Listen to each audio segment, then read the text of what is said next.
আপনি হয়তো বারবার প্রিয় মানুষদের হারাচ্ছেন, আপনার মতো করে কিছুই হচ্ছে না।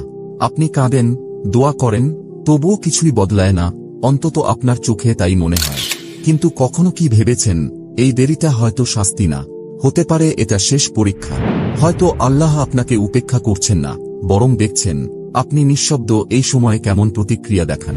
সব সময় যে লক্ষণগুলো বড় করে আসে তা নয়, অনেক সময় এগুলো আসে একাকিত্বের মতো, অবহেলিত অনুভবের মতো, কিংবা আপনার চোখের সামনে নিয়ামতগুলো একে একে হারিয়ে যাওয়ার মতো। আর ঠিক যখন আপনি হাল ছেড়ে দিতে যাচ্ছেন, সেই সময়ই আসে বদল, দরজা খুলে যায়। আল্লাহ তখনই আপনাকে এমন কিছু পাঠান যেটা আপনি হয়তো আর পাওয়ার আশা করছিলেন না। তবে একটা জিনিস আমরা অনেকেই বুঝতে পারি না, এই রহমতগুলো হঠাৎ করে আসে না, এর আগে কিছু স্পষ্ট লক্ষণ দেখা যায়। আর যদি আপনি এই লক্ষণগুলোর ভেতর দিয়ে যাচ্ছেন, তাহলে বুঝে নিন আপনার জীবনে বড় কিছু আসতে চলেছে। এই ভিডিওতে আমি শেয়ার করব 7টি সূক্ষ্ম কিন্তু খুবই শক্তিশালী লক্ষণ, যেগুলো দেখায় আল্লাহ একজন নারীকে তার চাওয়ার থেকেও বড় কিছু দেওয়ার জন্য প্রস্তুত করছেন। তাই দয়া করে স্কিপ করবেন না বা পরে দেখার জন্য রেখে দেবেন না, কারণ পরে হয়তো ভিডিওটা আর ফিরে নাও আসতে পারে। আর যদি এই 7টার মধ্যে অন্তত একটি লক্ষণ আপনার জীবনের সাথে মিলে যায়, তাহলে আপনার বর্তমান কষ্টগুলোকে আপনি একদম নতুন চোখে দেখতে পারবেন ইনশাআল্লাহ। আমি আশা করি এই ভিডিও থেকে আপনি এমন কিছু পাবেন যেটা একদম ব্যক্তিগত মনে হবে, যেটা হয়তো আগে কখনো শোনেননি। এটা শুধুমাত্র বাহ্যিক মোটিভেশন নয়, এটা সেই নারীর জন্য যিনি একা, ক্লান্ত, দুশ্চিন্তাগ্রস্ত, তবুও আল্লাহর উপর ভরসা রাখছেন। আপনি যদি এখন এই ভিডিও দেখছেন, তাহলে সম্ভবত আপনি প্রস্তুত সেই গভীর লক্ষণগুলো দেখার জন্য, যেগুলোর কথা অনেকেই বলে না, কিন্তু যেগুলোর মানে সবচেয়ে গভীর।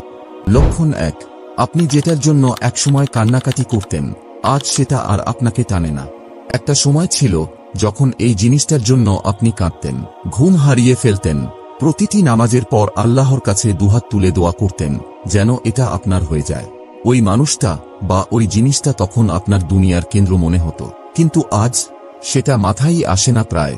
আর আশ্চর্যের বিষয় হচ্ছে, আপনি ভেতরে ভেঙে পড়েছেন তাও না, মনে হচ্ছে না এটা হারিয়ে গেল, বরং ভেতরটা কেমন শান্ত, কেমন যেন দূরত্ব তৈরি হয়ে গেছে, যেন মনের অজান্তেই আপনি সেটা ছেড়ে দিয়েছেন। এটা ব্যর্থতা না, এটা ভুলে যাওয়াও না, এটা একটা লক্ষণ।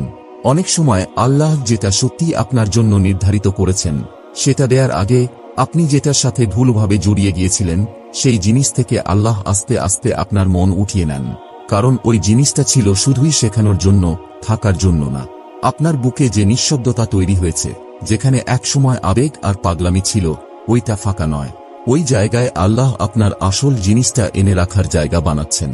এবং এই বদলটা এতটাই ধীরে ঘটে যে বেশিরভাগ মানুষ তা বুঝতেই পারে না। তারা ভাবে তারা হয়তো অলস হয়ে গেছে, দোয়াগুলো হয়তো ভুল ছিল। কিন্তু আসলে সত্যিটা হচ্ছে, আপনি নিজেই বড় হয়ে গেছেন। যেটাকে আপনি একসময় স্বপ্ন ভাবতেন, সেটা আপনি ছাড়িয়ে গেছেন। এবং এটিই সবচেয়ে শক্তিশালী দিক। আল্লাহ যেটা আপনার জন্য নির্ধারিত করেছেন, সেটা দেওয়ার আগে তিনি আপনার মন থেকে ওইসব কিছু সরিয়ে দেন যেগুলো আপনাকে ডিস্ট্রাক্টেড করে রাখত। লক্ষণ 2, যখন আপনি হঠাৎ করে কোনো কারণ ছাড়াই অপরাধবোধ আর আত্ম-অনুশোচনার ঢেউ অনুভব করেন। আপনি হয়তো ফোনে স্ক্রল করছেন, কিছু মজার কন্টেন্ট দেখে হেসে ফেললেন, অথবা বন্ধুদের সঙ্গে আড্ডা দিচ্ছেন। সবকিছু স্বাভাবিক মনে হচ্ছে, কিন্তু হঠাৎ করেই কিছু একটা ঠিক লাগছে না। মনে হচ্ছে ভেতরে কোথাও একটা শূন্যতা কাজ করছে। এক মুহূর্তেই আপনার মনে পড়ে যায় কোনো পুরনো গুনাহ, যেটা বহু বছর আগে করে ফেলেছিলেন, কিংবা এমন কিছু যেটার জন্য আপনি কখনো আল্লাহর কাছে ক্ষমা চাননি। আপনি সেটাকে ভুলে গিয়েছিলেন, ভেবেছিলেন ওটা আর মনে পড়বে না। কিন্তু আজ হঠাৎ করেই সেটা আবার ফিরে আসে। কোনো সতর্কতা ছাড়াই নিঃশব্দ এক টান এসে আপনার মনটাকে থমকে দেয়। এটা দুর্বলতা নয়, এটা কোনো মানসিক অস্থিরতা নয়, এটা একটা সংকেত। আল্লাহ যখন আপনাকে বড় কিছু দেয়ার প্রস্তুতি নেন, তখন তিনি প্রথমেই আপনার অন্তরটাকে পরিশুদ্ধ করতে শুরু করেন। আপনার আত্মা তখন এমন কিছু মনে করিয়ে দেয় যেগুলো আপনি ইচ্ছা করে ভুলে গিয়েছিলেন। এটা শাস্তি নয়, বরং যেন আপনি আবার ফিরে আসেন সেই জায়গায় যেখানে আপনি নতুন নেয়ামতের যোগ্য হবেন। রাসূলুল্লাহ সাল্লাল্লাহু আলাইহি ওয়াসাল্লাম বলেছেন, আল্লাহ যখন কারো কল্যাণ চান, তখন তিনি তাকে দিনের গভীর জ্ঞান দান করেন। তাই যখন সবকিছু বাহ্যিকভাবে ঠিকঠাক চললেও আপনার ভিতরে একটা অদ্ভুত অস্বস্তি অনুভব করছেন, জেনে রাখুন এটা এমনি এমনি না, এটা আল্লাহর পক্ষ থেকে একটা নীরব ডাক। তিনি যেন বলছেন, ফিরে আসো, নিজেকে ঠিক করো, কারণ যা আসতে যাচ্ছে সেটা সাধারণ কিছু না। তোমার অন্তরটা আগে পরিষ্কার হতে হবে। এই অনুভূতি অনেকেই পান রাতে ঘুমানোর সময়, কেউ অনুভব করেন অজুর সময়, কেউ রান্না করতে গিয়ে, আবার কেউ ট্রাফিকে বসে থাকতে থাকতে। সময়টা গুরুত্বপূর্ণ না, বার্তাটা গুরুত্বপূর্ণ। বার্তাটা হচ্ছে, আপনি উত্তরণের পথে আছেন, তবে আগে ভিতরের জায়গাটা পরিষ্কার করতে হবে। আর সবচেয়ে বড় ভুল হচ্ছে এই অনুভূতিটাকে অগ্রাহ্য করা। মনে মনে ভাবা, আরে আমি তো বেশি ইমোশনাল হয়ে গেছি। না, এটা আপনার আত্মার ডাক, যা বলছে, চলো আল্লাহর কাছে ফিরে যাই, নিজেদের ঠিক করি, কারণ বড় কিছু আসছে, আর সেটার জন্য আমাদের প্রস্তুত থাকতে হবে। তাই আপনি যদি ইদানিং এইরকম অনুভব করে থাকেন, হঠাৎ হঠাৎ অনুশোচনা, ভেতরের নীরব আত্মসমালোচনার অনুভূতি, তাহলে সেটা থেকে পালাবেন না, বরং একটু থেমে শোনার চেষ্টা করুন। হয়তো এই নীরব অস্বস্তির মধ্যেই লুকিয়ে আছে এক চমৎকার নেয়ামতের আগমনী বার্তা। লক্ষণ 3, যখন হঠাৎ করে মানুষজন দূরে সরে যেতে শুরু করে, ইভেন তারা, যাদের আপনি ভেবেছিলেন সারা জীবন পাশে থাকবে। শুরুর দিকে এটা খুব ব্যক্তিগত মনে হয়, দূরত্বটা, নীরবতা, যাদের আপনি ভরসা করতেন, ভালোবাসতেন, বা ভেবেছিলেন সবকিছুর মধ্যেও তারা পাশে থাকবে, কিন্তু তাদের আচরণ হঠাৎ বদলে যেতে থাকে। একজন, দুজন করে সরে যেতে থাকে, কথা বলাটা শুকনো হয়ে যায়, ফোনে আর আগের মতো উত্তর আসে না, পরিকল্পনা বাতিল হয়ে যায়। আর সবচেয়ে কষ্টের বিষয়, কেউ কোনো কারণও বলে না। তখন আপনি নিজেকেই দোষ দিতে থাকেন। আমি কি কিছু ভুল বলেছি? আমি কি যথেষ্ট ভালো ছিলাম না? হয়তো আমি কাউকে ধরে রাখার মতো গুরুত্বপূর্ণ না। কিন্তু যদি আসলেই এসব কিছুই সত্য না হয়, যদি এই একাকিত্ব, এই হঠাৎ নীরবতা আসলে দুনিয়ার দিক থেকে মুখ ফিরিয়ে নেওয়া না হয়, বরং আল্লাহর পক্ষ থেকে নতুন এক দিক নির্দেশনা হয়। সূরা আল-আনফালে আল্লাহ বলেন, জেনে রাখো, আল্লাহ একজন মানুষের এবং তার হৃদয়ের মাঝখানে অবস্থান করেন। মানে, কখনো কখনো আল্লাহ ইচ্ছা করেই আপনার আর কারো মাঝে একটা অদৃশ্য দেয়াল দাঁড় করিয়ে দেন, আপনাকে কষ্ট দেওয়ার জন্য না, বরং আপনাকে এমন কিছু থেকে রক্ষা করার জন্য যা ভবিষ্যতে আপনার হৃদয়কে আঘাত করত, কিংবা সেই জায়গাটা ফাঁকা করে দেন যাতে ভালো কিছু সেখানে আসতে পারে। একবার চিন্তা করুন, যদি সবাই থেকে যেত, যদি সব সম্পর্ক ঠিকঠাক চলত, তাহলে কি আপনি আজ আল্লাহর দিকে এইভাবে ফিরে আসতেন? আমরা অনেক সময় বুঝতেই পারি না আমরা কতটা মানুষনির্ভর হয়ে গেছি, যতক্ষণ না আল্লাহ একে একে সবাইকে সরিয়ে নেন, যেন মনে করিয়ে দেন কে আসলেই সব সময় পাশে থাকেন। এটা স্বীকার করা কঠিন, কিন্তু লক্ষণটা খুব স্পষ্ট। এই নীরবতা আপনাকে শোনায়, এই অশ্রু আপনাকে নামাজে দাঁড় করায়, এই নিঃসঙ্গ রাতগুলো আপনাকে সিজদার জায়গায় এনে দেয়, আর সেখান থেকেই পরিবর্তনের শুরু হয়। এটা পরিত্যাগ নয়, এটা পরিশুদ্ধি। সব সময় রহমত মানুষের ভিড়ের মাঝে আসে না, কখনো কখনো রহমত আসে বিচ্ছেদের পর, যখন চারপাশের শব্দ বন্ধ হয়ে যায়, যখন মনোযোগ ফিরিয়ে আনা হয়, যখন চারপাশে কেউ থাকে না, শুধু আপনি আর আপনার রোগ। তাই আপনি যদি এখন মানুষের সাথে সম্পর্ক হারিয়ে ফেলছেন, তাড়াহুড়ো করে জায়গা পূরণ করবেন না, দ্রুত প্রতিস্থাপন করার চেষ্টা করবেন না, চুপ করে বসে থাকুন, আল্লাহকে তাঁর কাজ করতে দিন। কারণ যে চলে যাচ্ছে সে আপনার পরবর্তী অধ্যায়ের অংশ ছিল না, আর সামনে যে অধ্যায় আসছে সেটা আগের সবকিছুর চেয়ে অনেক বেশি সুন্দর। আর যদি এখনো মনে কষ্ট লাগে, তাহলে নিজের মনকে এই হাদিসটা মনে করিয়ে দিন, তুমি যদি আল্লাহর জন্য কোনো কিছু ছেড়ে দাও, আল্লাহ অবশ্যই সেটার চেয়ে ভালো কিছু দিয়ে তা পূরণ করবেন। এটা শেষ নয়, বরং এটা হলো নতুন কিছু আসার পথ পরিষ্কার করা, এক নতুন শুরুর প্রস্তুতি। লক্ষণ 4, পরীক্ষা এখনো আসছে, কিন্তু আপনার প্রতিক্রিয়া একেবারে বদলে গেছে। হ্যাঁ, জীবন এখনো আপনাকে পরীক্ষা করছে, সমস্যাগুলো এখনো পুরোপুরি শেষ হয়নি, দুঃখ, কষ্ট, হতাশা সবই আছে, কিন্তু এবার আপনার ভিতরের অনুভূতিটা একদম আলাদা। আগে যেটা হলে আপনি আতঙ্কে ভেঙে পড়তেন, এখন সেখানে আপনি কিছুক্ষণের জন্য চুপ করে থাকেন। আগে আপনি বলতেন, কেন আমার সাথেই বারবার এমন হয়? এখন আপনি শুধু আস্তে করে বলেন, আলহামদুলিল্লাহ। না, আপনি অনুভূতিহীন হয়ে যাননি, না, আপনি হেরে যাননি, আপনি বদলে গেছেন। আর এই পরিবর্তন হঠাৎ আসেনি, এটা আল্লাহর কাছ থেকেই এসেছে। কারণ যখন আল্লাহ আপনাকে কোনো বড় কিছু দেওয়ার প্রস্তুতি নেন, সবার আগে তিনি আপনার মনকে শান্ত করেন। জীবনের ঝড় থেমে যায় না, কিন্তু আপনার নাওটা মজবুত হয়ে যায়, আপনার প্রতিক্রিয়া বদলে যায়, বেশি ধৈর্য, বেশি নীরবতা, আর বেশি ঈমান দিয়ে। আগে আপনি কষ্টে পড়লে মানুষের কাছে বলতেন, কিন্তু এখন আপনি আল্লাহর সঙ্গে কথা বলেন, আগে সামাজিক মাধ্যমে নিজের যন্ত্রণার গল্প শেয়ার করতেন, এখন আপনি সিজদায় মাথা রাখেন। এখন মনে হয় এই পরীক্ষাগুলো শাস্তি না, বরং প্রস্তুতি। আল্লাহ বলেন, নিশ্চয়ই আল্লাহ ধৈর্যশীলদের সঙ্গে আছেন। আর এই ধৈর্য শুধু চুপ করে থাকার নাম না। এই ধৈর্য মানে হল আপনার মন কেমনভাবে সেই দেরির সময়টা সামলাচ্ছে। উত্তর দেরি হলেও মুখে হাসি রাখা, কেউ প্রশংসা না করলেও সঠিকটা করে যাওয়া। আপনার এই নতুন প্রতিক্রিয়া, এই শান্ত শক্তি, যেটা আগে কখনো টের পাননি, এটাই আসলে আল্লাহর সংকেত। কারণ আল্লাহ আপনার পরিস্থিতি বদলানোর আগে আপনাকেই বদলে দেন। তাই আপনি যদি সম্প্রতি দেখেন আপনি অভিযোগ করার আগে একটু থেমে যাচ্ছেন, ভিড়ের মাঝে চোখের পানি আটকে রাখছেন, কিন্তু সিজদায় গিয়ে সব খুলে বলছেন, তাহলে জেনে রাখুন আপনার ভিতরে নতুন কিছু গড়ে উঠছে। আর এটাই হলো সেই রহমত আসার পূর্ব প্রস্তুতি। লক্ষণ ৫, যখন আপনার দোয়াগুলো বদলাতে শুরু করে, আরও নির্দিষ্ট, আরও সৎ এবং আরও আবেগপূর্ণ হয়ে ওঠে। আপনি বারবার নিজেকে জিজ্ঞেস করেন, আমার দোয়া এখনো কবুল হচ্ছে না কেন? আপনি তাহাজ্জুদে কেঁদেছেন, সিজদায় মাথা রেখে দোয়া করেছেন, বৃষ্টির সময়, রোজা রেখে, প্রতিটি নামাজের পর দোয়া করেছেন, তবুও চারপাশে শুধু নীরবতা। তখন মনে হয়, আমি কি ভুল কিছু বলেছি? আমি কি যথেষ্ট ভালো না? আল্লাহ কি আমার উপর রাগান্বিত? এই নীরব প্রশ্নগুলো অনেকের মনেই ঘোরে, কিন্তু কেউ মুখে বলে না। কিন্তু আসল সত্য হল, যখন আপনার দোয়াগুলো বদলাতে শুরু করে, তখন সেগুলো আরও খোলামেলা, আরও নির্দিষ্ট আর আরও গভীর হয়ে যায়। আর তখনই বুঝতে হবে, ভেতরে কিছু একটা বদলাচ্ছে। শুরুর দোয়াগুলো সাধারণত এমন হয়, হে আল্লাহ, আমাকে ভালো কিছু দিন। কিন্তু যখন আল্লাহ আপনাকে কোনো বড় কিছু দেওয়ার জন্য প্রস্তুত করতে থাকেন, তখন আপনি মুখে না, বরং বুকের ভিতর থেকে নির্দিষ্ট করে চাওয়া শুরু করেন, এবং সেটা অনেক সময় কষ্ট দেয়। আপনি তখন দোয়া করেন, হে আল্লাহ, আমাকে শান্তি দিন। হে আল্লাহ, আমাকে সত্যিকারের কিছু দিন। আপনি আর আগের মতো চকচকে জিনিসের পিছনে দৌড়ান না। এখন আপনি চান যেটা স্থির, যেটা পবিত্র, যেটা আল্লাহর পক্ষ থেকে আসা, শুধু নিজের কল্পনার ফল না। আল্লাহ কুরআনে বলেন, তোমরা আমাকে ডাকো, আমি তোমাদের উত্তর দেব। এটা তার ওয়াদা। কিন্তু নবী মুহাম্মদ সাল্লাল্লাহু আলাইহি ওয়াসাল্লাম আমাদের বুঝিয়ে দিয়েছেন, এই ওয়াদা সবসময় আমাদের প্রত্যাশা মতো পূর্ণ হয় না। তিনি বলেছেন, যদি কোনো মুসলমান দোয়া করে যেখানে কোনো গুনাহ বা আত্মীয়তার সম্পর্ক ছিন্ন করার কথা না থাকে, তাহলে আল্লাহ তাকে তিনটির যে কোনো একটি দেন। ১. দ্রুত দোয়া কবুল করে দেন। ২. আখিরাতের জন্য জমা রাখেন। ৩. অথবা তার পরিবর্তে কোনো বিপদ দূর করে দেন। মানে আমাদের দোয়া কখনোই বৃথা যায় না।